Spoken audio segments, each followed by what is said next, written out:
Año 2001. Benjamin Netanyahu, por aquel entonces apartado temporalmente de la política, graba una entrevista. Cuando esta finaliza, pide que se apague la cámara.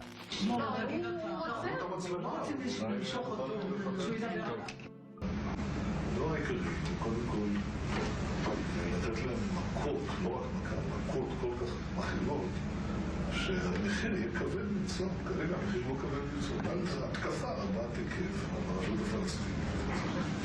מדברת על הפחד שהכל מתמוטט. לא פוחדים, צוחקים להם יראו לנו לתוך הישרת וצחוק ופשוט הם לא פוחדים לסובב. זה מה שמביא אותם ואז רגע, אבל אז שוב פעם העולם יגיד מה אתם כובשים. אתה לא מפחד מהעולם ביבי.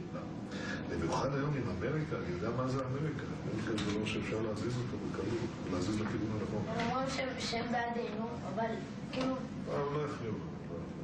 אז אם אנחנו עושים לזה משהו, אז הם... יש שווה, אז נניח שהם אומרים משהו. 80% מהאמריקאים תומכים בה. זה אבסורד, יש לנו שם תמיכה כזו, ואנחנו אומרים מה נעשה עם הממשל ההוא היה פרו-פלסטיני בצורה קיצונית. לא פחדתי לתומכים שם. לא פחדתי להתאבד עם קריטון, לא פחדתי להתאבד עם עולם. בלאו הכי את המחיר הבינלאומי אני משלם, אז עדיף לי כבר לקבל תמורה. Once our operation is finished, you can come back safely to your homes.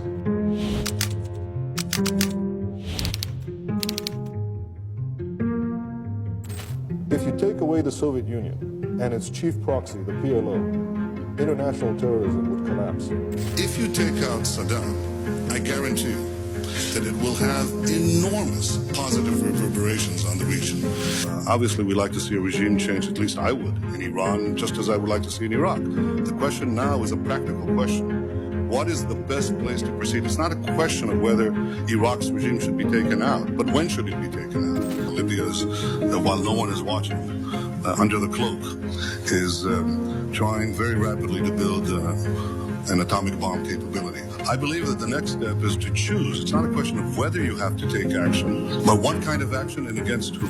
Today it's Tel Aviv, tomorrow it's New York. I understand America first. I don't understand America dead. This is a time for a war for a common future. Mr. Netanyahu has long wanted to fight Iran because that way he can stay in office forever and ever. I mean, he's been there most of the last 20 years.